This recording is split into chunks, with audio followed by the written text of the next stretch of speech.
This holiday season, step aboard a Seattle tradition, the Argosy Cruises Christmas Ship Festival. Take in the holiday magic on the official Christmas ship, the Spirit of Seattle, adorned in hundreds of sparkling lights as she brings festive cheer to waterfront communities across Puget Sound. Enjoy live onboard caroling from local choirs, holiday-inspired drinks, and of course, Santa himself. With every ticket, Argosy donates to the Seattle Times Fund for Those in Need, supporting several local charities. Create memories that sparkle. Visit argosycruises.com and book your Christmas ship cruise today. CityCast Seattle is made possible by AT&T. America's first network is also its fastest and most reliable. Based on RootMetrics' United States Root Score Report, 1H 2025. Tested with best commercially available smartphones on 3 national mobile networks across all available network types. Your experiences may vary. RootMetrics rankings are not an endorsement of AT&T. When you compare, there's no comparison. AT&T. This is CityCast Seattle. I'm Jane C. Hu, and here's what Seattle's talking about. Today on CityCast Seattle, the potential end to apartment development in SoDo, how federal policy is affecting travel for trans people, and alternatives to your pumpkin spice latte during the Starbucks workers' strike. But first, yesterday at noon, current Mayor Bruce Harrell held a meeting at City Hall and conceded the mayoral race. So after a grueling 10 days of waiting for election results, Katie Wilson is our new mayor.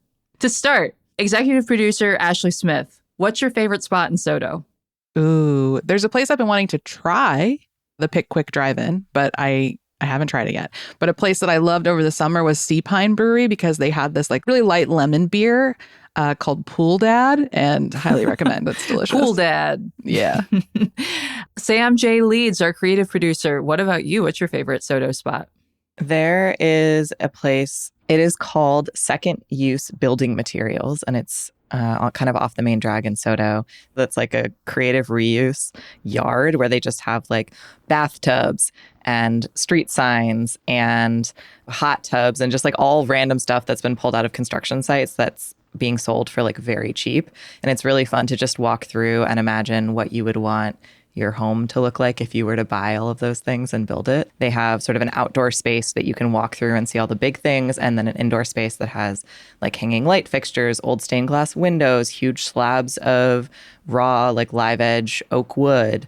So it's a fun place to explore and have your housing dreams built in your head, at least Sim style, you know?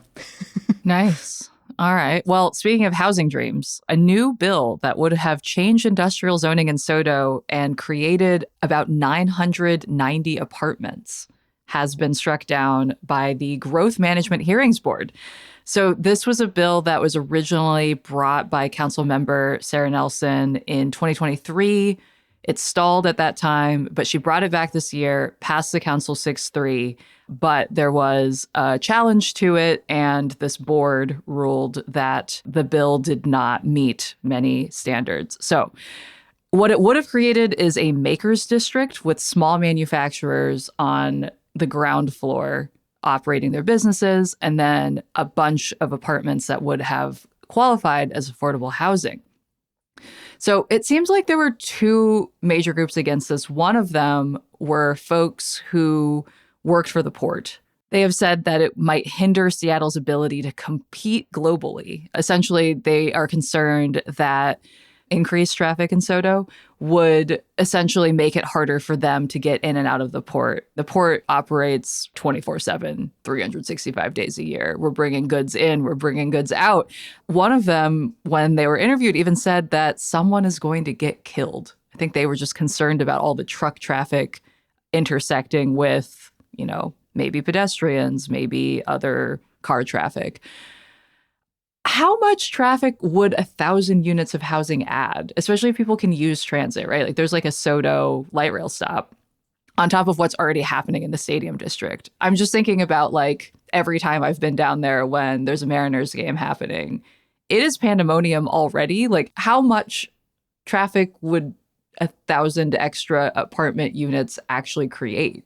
I guess it depends on how many people are living in each unit and how much parking is reserved for that building. I think when I hear that quote about someone being killed, what I think about is more like a gasworks type situation where people are climbing into industrial zones that are sort of blocked off just for the fun of it and getting hurt in the process. Because like I know port situations, especially while things are being loaded on and off of cargo ships or trucked in and out, are like actually very high danger zones. Yeah. Yeah, I would imagine. I feel like with most of the new large buildings for housing, there's not a ton of parking, if any.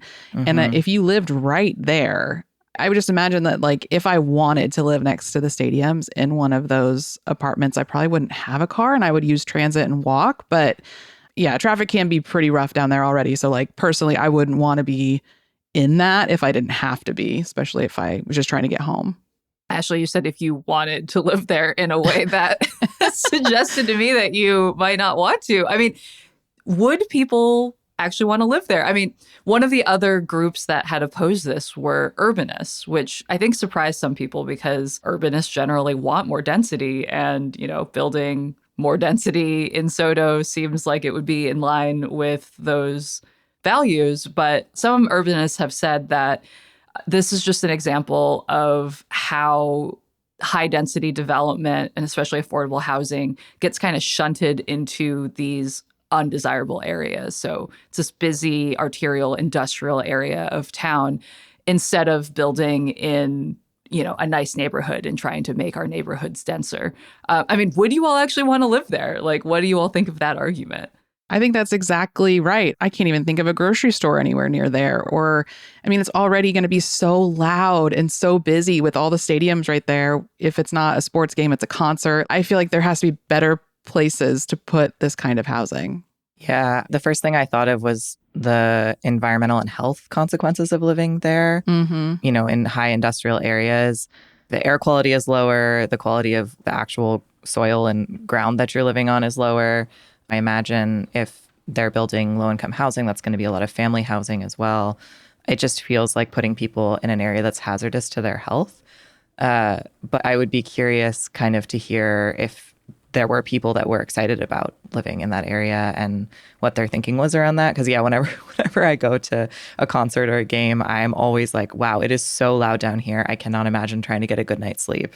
Maybe Mariners fans want to be real close. Or, I mean, I'm thinking about all of the people who live in those giant apartment buildings outside of Lumen Field who can just hear a free concert, essentially. Like, I remember during the Eras tour period, there were people who were like live streaming from rooftops. And I could see actually people like on rooftops during events to be like, I'm just enjoying the free show. Oh, yeah. There's someone on TikTok who does that. They live in that building and they will, I think, do like every Seahawks game or every concert, they will live stream on their TikTok, which is super funny. So clearly there are some people, I guess, who want to live down there and maybe like the madness of it all. Oh my God, that's amazing. Well, I mean, I do feel like this also speaks to this bigger conversation that we're having as a city about rezoning. And lately there has actually been new rezoning that creates neighborhood centers so that we can build denser housing up to 5 stories, I believe, in these neighborhood centers. But even that has faced a lot of opposition, right? Like people have been concerned about what the borders are of what the neighborhood center entails. I know Katie Wilson, our new mayor, has said that she backs it. It's like we want more housing, but where are we supposed to put it if we don't want to put it in the neighborhood centers? We don't want it in SoDo. What do we do? That's their job to figure out. And I hope they do. Yeah. I mean, the city could appeal this particular decision with the SoDo development. But given that Sarah Nelson was kind of the top proponent of this and she lost her reelection bid, it might be dead. We'll see if someone else tries to pick it up.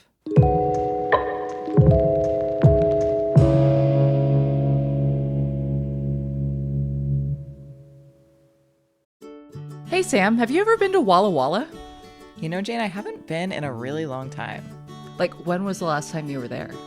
think I went in college. I went to go rock climbing, and I remember finding out about the Walla Walla sweet onions. Ooh. Well, I think you should go back. You could enjoy the holiday in this cozy and charming small town, and it's located in the heart of the Pacific Northwest in southeastern Washington state, just a 4-hour drive away from Seattle. It has a walkable, historic, and adorable downtown, and the Walla Walla Valley is home to more than 130 wineries with great food and wine. So you get a little snack, get a little drink. That sounds great. Time slows down in Walla Walla, and that's the point. You can experience a vibrant and relaxing getaway, move at your own pace, and do as much or as little as you want. How does that sound, Sam? I mean, that sounds like exactly what I need to do this winter. Yeah, good way to survive the big dark as well. Truly. Go to wallawalla.org to plan your visit today.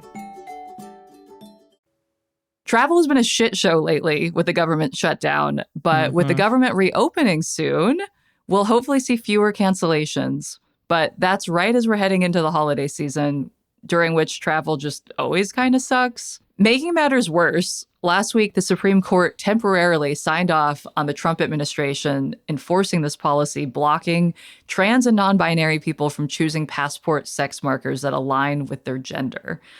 I feel like trans people and NBs have been talking about this ever since Trump took office, when in the flurry of executive orders that he issued at the beginning of this year, the State Department suspended its policy allowing transgender, intersex, and non-binary people to update the sex designations on their passports. Sam, I know you've been following this closely. What's the latest on all of this?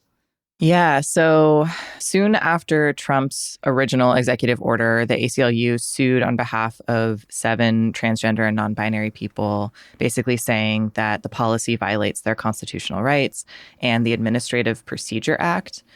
So this case is making its way through the court system.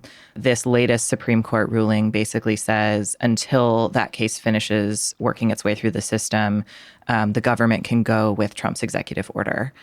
There have been like a number of stops and starts basically since that executive order. And I feel like in queer and trans communities, there's been sort of this flurry of activity around, should I send in my passport if it needs to be renewed? Should I hold off on it?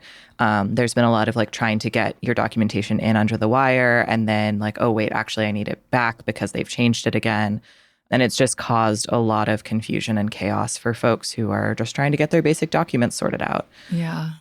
In terms of what's going on now, it basically halts the lower court's order that was requiring the government to let people choose M, F, or X on their passport and goes back to what the Trump administration ordered at the beginning of the year, which basically declares that there are only 2 sexes, M or F, and you have to choose between those 2, and they cannot change. So they have to correspond to whatever was on your birth certificate when you were born.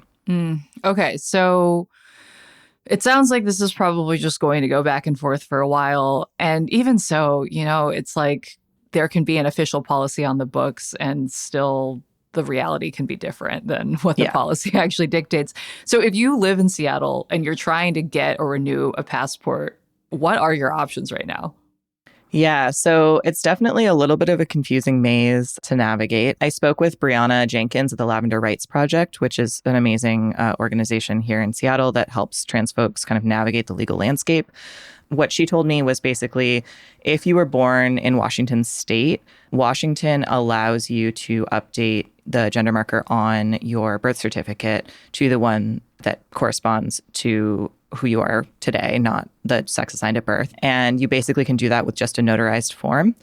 But if you have already received a passport in the course of your life that had a previous gender marker on it, that is what the passport agency will go with. Okay. So basically the only way that updating your birth certificate will allow you to get an updated marker on your passport is if you've never received a passport before.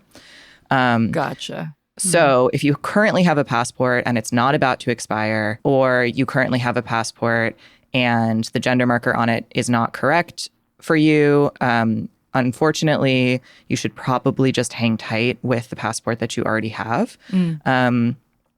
And that honestly just kind of sucks because it's putting a lot of folks in danger. If you're going through TSA or going through a border crossing, and let's say, the gender marker on your passport says F, and you present in the world as a man, like that's kind of outing yourself to these Border Patrol or CPB folks. That is dangerous for people. Yeah.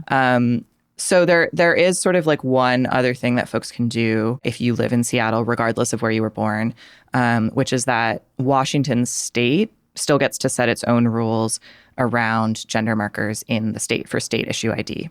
So you can go to the Department of Licensing and update your gender marker to M, F, or X. Those are all options for you still. And there are some forms you need to fill out. There is like a process to go through. It's all laid out on the DOL website. But if you get an enhanced ID, you can then use that ID for border crossings between the US and Canada as well. Right. So that does allow for some travel with a gender marker that feels like it's going to not put you in harm's way. And if you weren't born in Washington, does that matter? Like, are states all doing separate things right now? Yeah, so states' rights impact this in a positive way for trans people, in that if you live in Washington, it doesn't matter where you were born. You can still go and apply for this updated ID. Your birth certificate shouldn't impact that. And if you already have a passport that has the X marker, do we know if you'll run into trouble trying to use that going forward?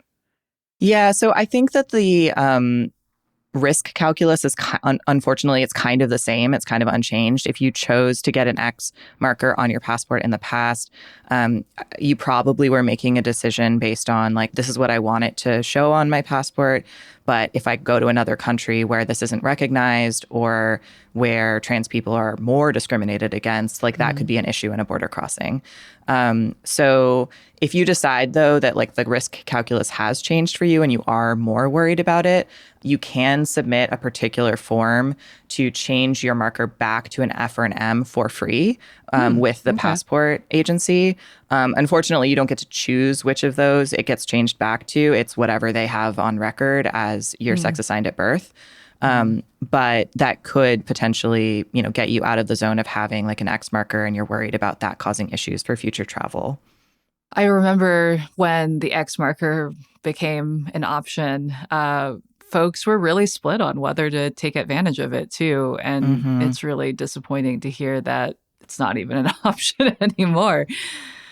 Yeah, I think something that's really interesting that I didn't know until I started researching for talking about this today is that sex markers only began appearing on passports in the 1970s.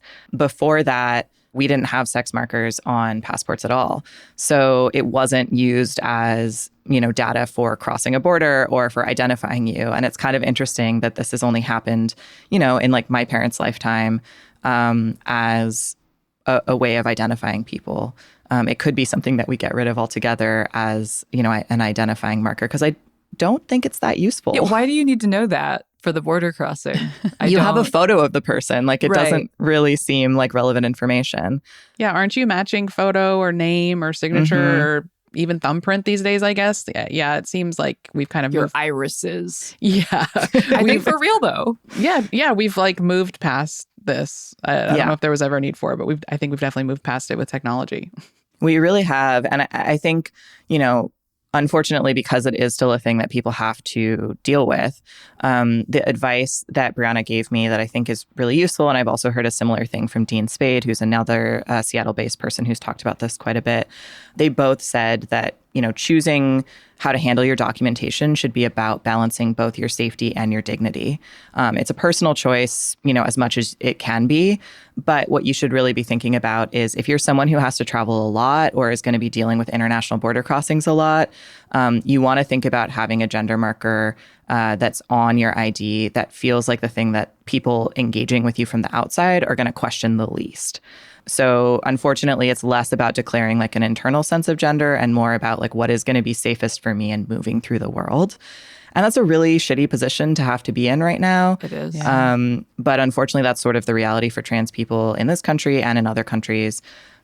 So I think that's just a thing to keep in mind as you're navigating this whole bureaucratic nightmare. I mean, it's always been a consideration, but it is extra disappointing that it is now ingrained in the rules of having to get a passport. So, which is already a journey. Like it's already having to get all your documents together and mail it and get it notarized and all this stuff. I have to renew my license for the first time in 10 years. And I'm like nervous about if I'm going to bring the right stuff. And I had to get an appointment 2 months in advance. And like, I can't imagine if I had to worry about this on top of that. I will say, though, when I went to the DOL to get my enhanced ID, the person who did all of my paperwork for me was the same guy that I filed with when I first moved to Seattle to get my Washington ID. Cute. And he not only remembered me, but he had the same jokes that he was using like 10 years ago when I saw him the first time. No way. Including like laminated like photo props to go with his little routine. And I just found that really delightful. So shout out to the DOL people who aren't totally miserable in their jobs and who are like having a good time making a stand-up routine out of it. Dude, yes. I love people that love their jobs and you can like absolutely tell just from interacting with them. That's the best. I hope I get that person when I go. Yeah, I hope you do too. He's probably got it down to like a tight 5 at this point. You know? Totally. Yeah. Incredible. All right. Well, let's take a quick break. When we come back, we'll talk about some people who are not loving their jobs right now. So after months of trying to negotiate a fair contract, Starbucks Workers United, or SBWU for short, has kicked off a nationwide strike with pickets happening in the U District and Queen Anne. So the union chose Red Cup Day, which is one of the biggest sales days of the year for Starbucks, to start this. It's really just kind of chef's kiss as a decision. They're really not messing around. This is a big strike. There are more than 1,000 union baristas from 65 stores across 40 cities. So it's not just Seattle.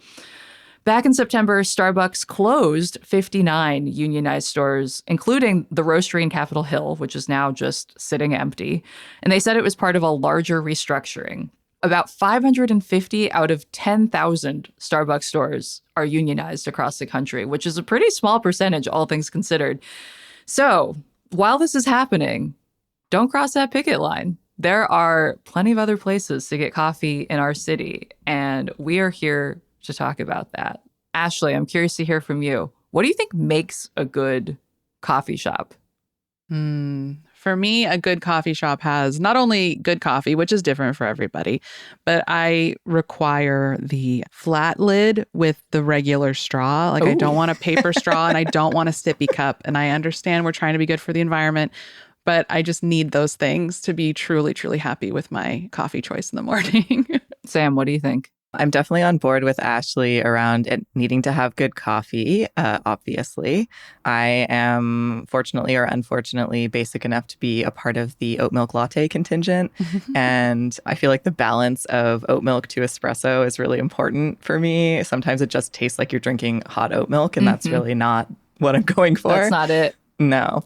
And then I would say, like, enough seating that I might actually be able to grab a seat if I walk in during the rush, and also some kind of good little carby snack. Like, I want something that's a baked good that isn't stale and is like a fun thing that's maybe unique to that coffee shop. Yeah. Sam, have you tried an iced Americano? Or I guess I don't know if you get your latte iced, but have you tried an Americano instead? Because I'm serious, because I was on the latte journey for a long time where I was asking for extra shots because I'm like, this is too milky. I don't want all this milk, which I understand is silly because I ordered a latte. And so I've switched to like an iced Americano with like a splash of oat or almond milk. And for me, it's perfect. That's my new order for forever.